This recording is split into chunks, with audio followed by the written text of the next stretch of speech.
3. Berapa laki-laki? 14 laki-laki, 9 perempuan. Berapa lama masih mengajar di sini? 4 bulan. Serius? Masih baru. Pertanyaan pertama yaitu tentang konsep manajemen kelas. Apa yang Ustazah pahami tentang manajemen kelas yang efektif? Jadi menurut saya manajemen kelas yang efektif itu merupakan manajemen yang mampu menciptakan lingkungan belajar bagi siswa di mana siswa itu merasa aman dan merasa dihargai, sehingga dalam hal pembelajaran itu siswa memiliki motivasi belajar yang sangat efektif. Selanjutnya yaitu bagaimana Ustazah memotivasi siswa untuk aktif dalam pembelajaran?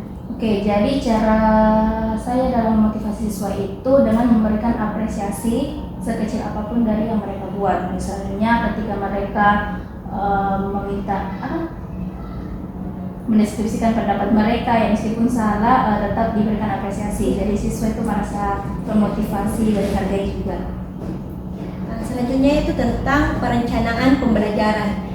Pertanyaan pertamanya yaitu bagaimana proses perencanaan pembelajaran yang Ustazah lakukan? Oke, jadi berhubung di tingkat kelas 5 yang saya ajar itu menggunakan kurikulum Merdeka. Jadi hal pertama yang saya lakukan untuk membuat proses perencanaan pembelajaran itu dengan melihat capaian pembelajaran CP atau ATP dan ATP mereka. Jadi ketika ditentukan CP ATP itu tak hanya itu juga, kita juga harus menyesuaikan dengan karakteristik peserta didik dan sarana dan prasarana di sekolah, barulah kita membuat proses pembelajaran. Baik, selanjutnya yaitu bagaimana Ustazah menyesuaikan metode pembelajaran dengan karakteristik siswa yang berbeda-beda. Oke, seperti diketahui bahwa dalam kelas itu tidak mungkin karakteristiknya anak itu sama semua kan. Jadi cara kita yang pertama itu ketika masuk ke sekolah tahun ajaran baru itu kita harus melakukan beberapa asesmen awal agar kita bisa mengetahui karakteristik siswa itu seperti apa, mereka sukanya belajar bagaimana, media yang mereka suka bagaimana, mungkin seperti itu. Selanjutnya itu tentang pelaksanaan pembelajaran. Kegiatan pembelajaran seperti apa yang paling efektif menurut Ustazah?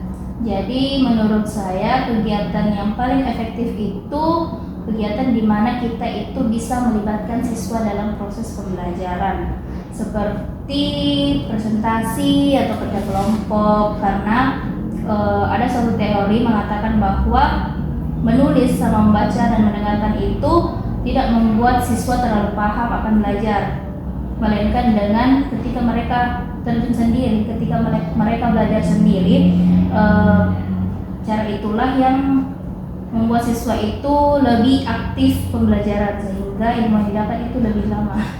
Lebih Selanjutnya itu bagaimana cara Ustazah melibatkan siswa secara aktif dalam pembelajaran? Jadi cara saya melibatkan siswa secara aktif itu tentu dengan selalu memancing rasa ingin tahu siswa dengan memberikan beberapa pertanyaan pemantik, juga seperti itu tadi melakukan berbagai proses pembelajaran yang melibatkan siswa sehingga siswa itu mampu terlibat secara aktif dalam pembelajaran. Oke, selanjutnya itu tentang penilaian. Bagaimana bentuk penilaian apa yang sering Ustazah gunakan untuk menilai siswa? Jadi ada beberapa bentuk penilaian yang bisa saya lakukan. Yang pertama itu observasi, saya melihat siswa dari segi aktifnya dan dalam pengerjaan tugas. Yang kedua itu penilaian teman sejawat. Ya, karena saya ingin teman mereka itu juga ikut menilai dia, dan selanjutnya itu penilaian diri mereka sendiri supaya mereka bisa tahu apa kesalahan mereka dan apa kelebihan mereka. Selanjutnya, bagaimana cara Ustazah memberikan umpan balik kepada siswa? Dengan memberikan beberapa reward mungkin, seperti saya mengatakan kepada siswa, di sini ada sistem bintang. Jadi ketika siswa itu memiliki 35 bintang, maka saya akan bebaskan untuk tidak ikut ulangan, seperti itu. Baik, Selanjutnya yaitu tentang kerjasama dengan orang tua. Bagaimana cara Ustazah menjalin kerjasama dengan orang tua siswa? Oke, jadi cara saya menjalin kerjasama dengan orang tua siswa itu dengan memberikan beberapa informasi terkait pembelajaran siswa di hari itu, atau biasa saya meminta saran kepada orang tua terkait proses pelaksanaan pembelajaran bagusnya seperti apa. Tak hanya itu, saya juga biasa memberikan informasi terkait hal-hal apa saja yang akan dilakukan beberapa bulan ke depan. Saya juga memanfaatkan aplikasi grup WhatsApp untuk memberikan informasi dan menjalin kerjasama dengan orang tua. Nah, selanjutnya itu tentang informasi apa saja yang biasanya disampaikan kepada orang tua. Oke, informasi yang biasanya saya sampaikan itu terkait proses pembelajaran dan membahas tentang hasil belajar siswa seperti apa, perkembangan mereka dalam kelas itu bagaimana, juga program-program sekolah yang akan diadakan. Apakah rutin dilakukan terkait menyampaikan informasi kepada orang tua siswa? Iya, biasanya kami di sekolah ini selalu memberikan informasi dan hampir setiap hari. Selanjutnya itu tentang tantangan dan solusi. Tantangan seperti apa yang sering dihadapi dalam mengelola kelas? Jadi tantangan yang saya hadapi itu dalam mengelola kelas seperti yang saya katakan tadi, yaitu karakteristik siswa yang berbeda-beda, di mana gaya belajar mereka kan dalam satu kelas itu tidak ada yang sama. Tak hanya itu, motivasi belajar siswa juga itu tidak ada yang sama, ada yang tinggi motivasi belajarnya, ada yang rendah, dan juga beberapa fasilitas di sekolah atau sarana dan prasarana itu mungkin yang menghambat dalam mengelola kelas. Nah, solusi seperti apa yang Ustazah telah temukan untuk mengatasi tantangan tersebut?